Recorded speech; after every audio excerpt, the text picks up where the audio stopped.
Boa noite, meus queridos irmãos, e nós vamos partindo para mais um capítulo, né? Último capítulo, inclusive, do livro Espelhos da Alma, uma jornada terapêutica, da Joana de Ângeles, pelo Divaldo. E como o capítulo ele é bem extenso, eu vou separar ele em duas partes, para que a gente possa conseguir abordar, né, cada pedacinho que é muito importante. Que nós possamos então ir nos preparando para fazer a nossa prece inicial, pedindo nesse momento que os benfeitores espirituais possam agir sobre esse nosso autodesenvolvimento, sobre esse autoencontro que nós nos propusemos a trilhar, fazendo essa travessia necessária, que muitas vezes é desconfortável, desafiadora, mas que faz parte da nossa reforma íntima, do nosso autoconhecimento e do nosso processo evolutivo.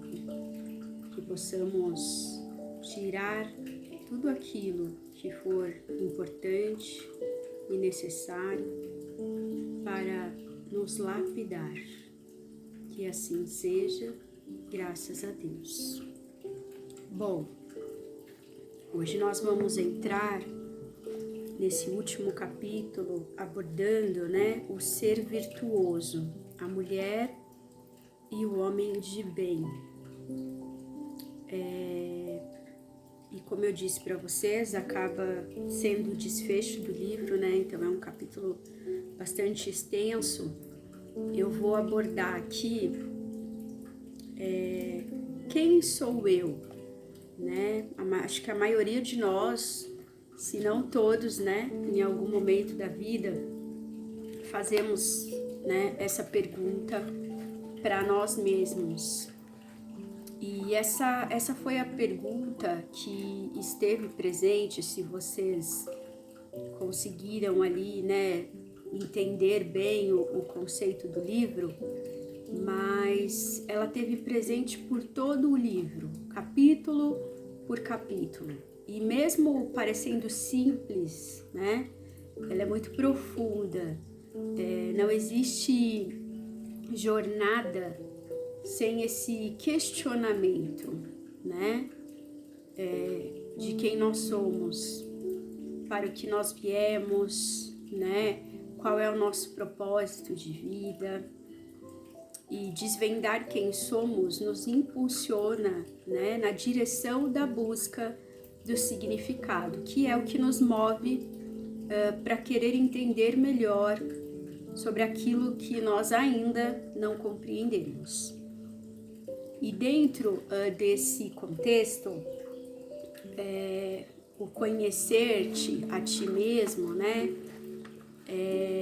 Quando falamos em ultrapassar-se dentro de algumas questões que nos atravessam, né, emocionalmente, psicologicamente, psiquicamente, estamos nos referindo, né, a essa capacidade natural de nos melhorarmos, né, de sermos melhores hoje, aqui e agora, e de sermos muito melhores também amanhã, porque o nosso amanhã depende, né, da nossa construção do nosso hoje. É ele que vai alicerçar, né, aquilo também que nós vamos construir no amanhã. É uma continuidade, né, vamos dizer assim.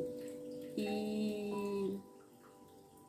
o que eu queria, inclusive, entrar com vocês, né, que e quanto a dar ouvido às opiniões, né, que muitas vezes a gente dá muito ouvido para o que chega, a gente deixa que outras pessoas interfiram nesse nosso processo, né?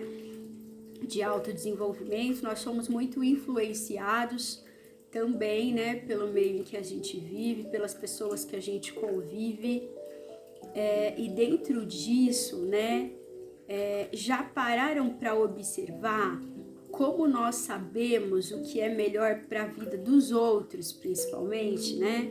O curioso é que para os outros nós somos totalmente ali capacitados, né, para falar o que deve se fazer, para sugestionar, opinar.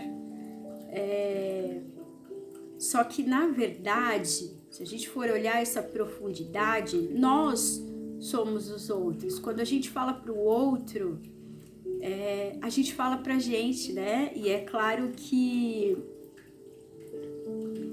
a gente acaba muitas vezes não percebendo isso, né? Mas na verdade é porque a gente não quer olhar para as nossas profundidades, mas diz para o outro aquilo que muitas vezes nós deveríamos fazer, observar, olhar, né?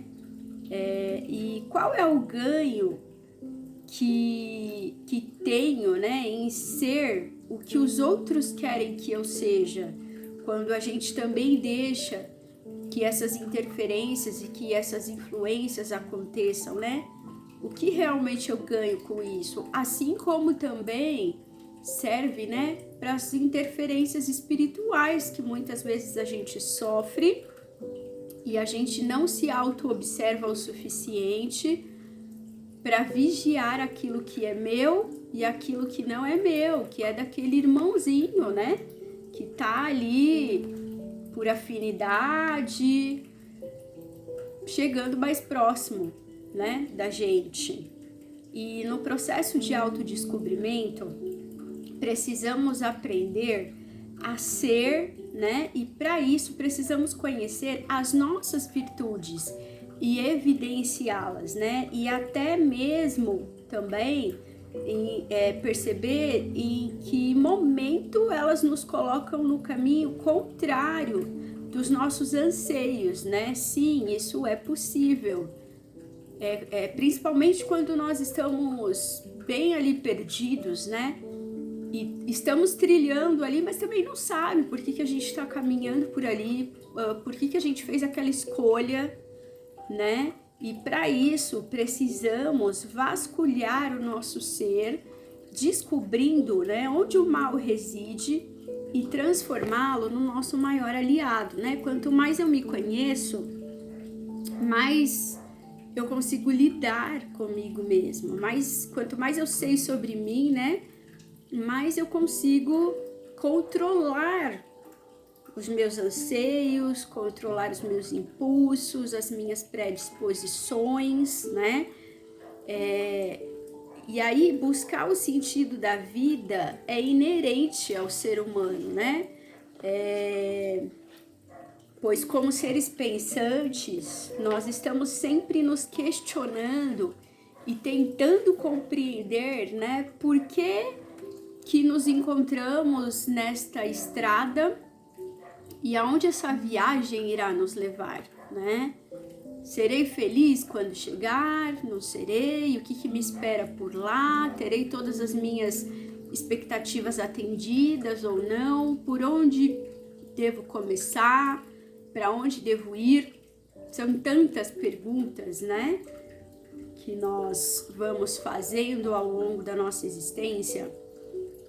E aí a gente vai entendendo que empreender essa jornada naturalmente, né, nos deixa muitas vezes desorientados, porque não encontramos as respostas nos lugares que procuramos, né? Não é tão simples assim. Como seres errantes, buscamos um fim e um propósito, né? A conexão que perdemos ali um dia, e a gente vai tentando buscar esse propósito de volta, né? Nessa busca de sabermos quem somos, iremos inevitavelmente nos deparar e questionar nossas virtudes, as nossas questões morais, somos desafiados a pensar profundamente nas nossas ações, né? O que nos levará a uma viagem ao mais profundo do nosso ser. Questionar a vida que estamos vivendo deveria ser tarefa diária, como propunha Santo Agostinho, por exemplo, no Livro dos Espíritos? E aí, o que vocês acham? A maioria de nós realmente acredita que sabe tudo sobre si mesmo, mas se sabemos, por que ainda vivemos em um mundo tão caótico, né? Por que não assumimos a responsabilidade das nossas ações e tomamos para nós a obrigação de mudarmos quem somos para vivermos melhor e em paz? Então, para sermos mulheres e homens de bem, devemos realizar a jornada da vida, mesmo que ela muitas vezes se apresente rude e trabalhosa. Mesmo que tenhamos que caminhar sobre chão pedregoso, ela precisa ser executada, né? Porque quem passou pela vida em branca nuvem e em plácido repouso, né, adormeceu. Então a gente vai entendendo que a gente acaba entrando, né, dentro de uma crise de valores. E que crise de valores é essa, né? Falamos em crise existencial, financeira, mundial, mas uma coisa é certa, a sociedade moderna encontra-se em uma profunda crise de valores em todos nós, né? Sem exceção. Vivemos em um momento em que os nossos valores são testados a cada segundo, né? Estamos passando nesse teste. E aí? E é onde entra, né, a afirmação da Joana de Ângeles, onde ela fala, né, ela é muito clara, que ela fala que todo o processo de evolução, no mais variados aspectos, experimenta periodicamente crises resultantes de avaliações que examinam os métodos comportamentais utilizados, abrindo espaço para novos investimentos, para experimentos, outros ainda não tentados. Então a gente vai entender que dentro dessa afirmação da Joana, por necessidade social e psicológica, né, uma crise de valores pode possibilitar o surgimento de novos conceitos e mudanças para a gente melhorar, né, no comportamento. Existe um fenômeno, inclusive, que nos caracteriza, uma existência inautêntica, né? E aí a gente vai entrar um pouquinho no conceito de Sartre e outros existencialistas que já descreviam esse fenômeno, né?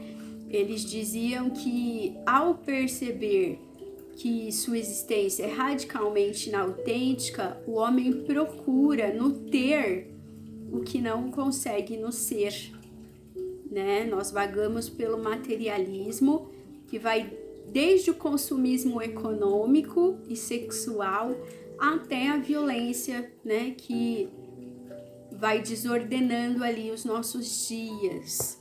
Então, olha como que de fato, né, a gente vai entendendo principalmente essa coisa desenfreada das nossas compulsividades, né? Seja compulsividade por compra, por comida, por drogas, por pornografia, né? Por tantas outras coisas que nós vamos consumindo ali, nessa procura mesmo do ter, né?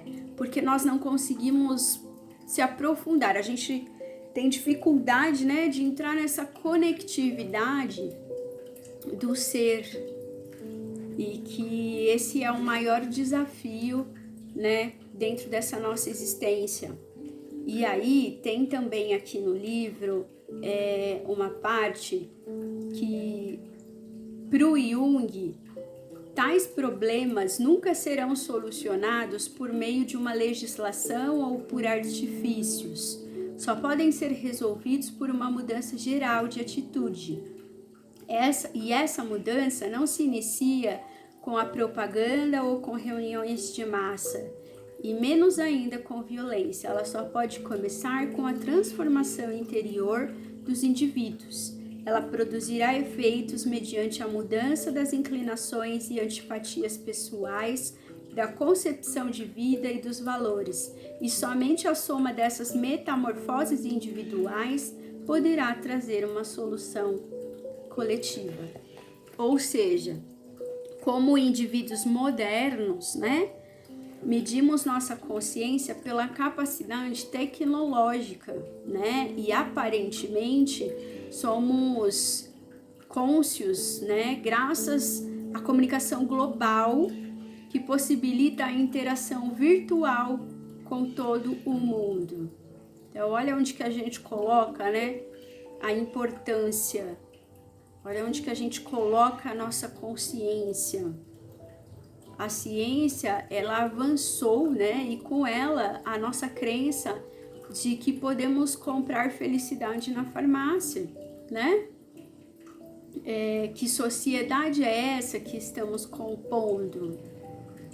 Olhamos as roupas e achamos que conhecemos as pessoas. Olhamos o carro e acreditamos que felicidade é movida a gasolina. Valorizamos-nos pelo que temos e fazemos o mesmo com os outros e achamos que nos conhecemos ainda, né? Olha a nossa capacidade, né? De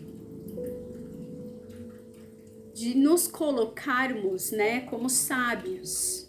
E esse é um período, inclusive, de grande domínio, né, da comunicação virtual, e é também um período em que a incapacidade da comunicação, né, com a psique, a alma, se manifesta terrivelmente, né, que é na era da virtualidade. A mulher e o homem assumem papéis, acumulam tarefas, anseiam por experiências, abrem mão de valores importantes por um momento ilusório de prazer, perdendo muitas vezes a consciência, né, da sua individualidade, sendo o que não se é.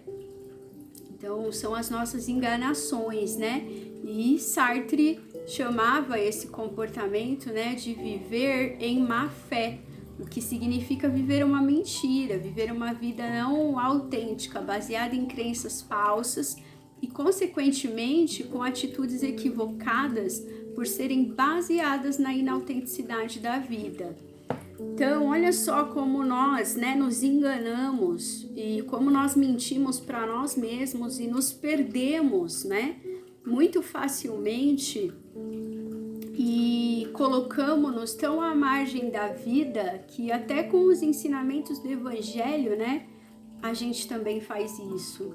Eles são usados muitas vezes para nos colocar em uma instância de superioridade diante daquele que a gente acredita ser inferior, né?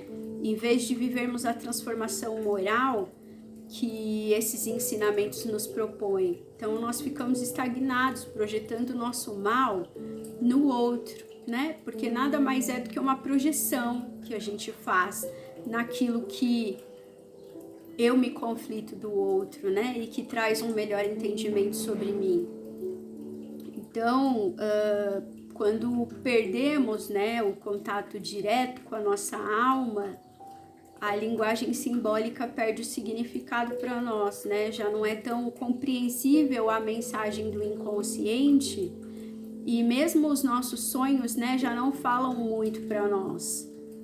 Então, se a gente for ver, mas Jesus falou por parábolas, né? E todo o seu evangelho é uma mensagem direta para o inconsciente, né? Iremos continuar a seguir por essa estrada, divididos entre fé e viver, ou teremos a coragem de fazer da nossa vida um símbolo vivo de fé que construímos em nós, né? Dentro dessa morada que nós temos dentro de nós. Então, que a gente possa refletir, né, sobre isso, sobre o quanto nós vamos nos colocando nesse lugar, e o problema é que nós dividimos tanto que agora não conseguimos encontrar, né, nossas partes separadas. E como necessitamos realizar esse autoencontro, buscamos muletas para sustentar o nosso desequilíbrio. Então hoje eu termino o estudo com essa fala, né, para que a gente possa refletir o quanto de muletas a gente utiliza, o quanto de ego ainda nós temos para trabalhar, o quanto de autossabotagem e mentiras nós realizamos conosco mesmos, de crenças falsas, né? A inautenticidade da vida, como diz o capítulo, e o quanto, né, a gente perde esse tempo que nós poderíamos, né, estar dentro desse autodesenvolvimento, para que a gente possa de fato saber quem somos, né, e para o que viemos e qual o nosso propósito de vida. Então, que nós possamos refletir sobre esse conteúdo de hoje e que a nossa consciência possa se fazer cada vez mais presente, para que nós possamos trabalhar a nossa reforma íntima, para que nós possamos nos conectar mais, né, com o nosso eu verdadeiro e não aquilo que nós achamos que somos, né, e que está muito mais no ter do que no ser. Gratidão por mais uma noite de estudo, e nós vamos seguindo para a nossa prece e vibrações finais.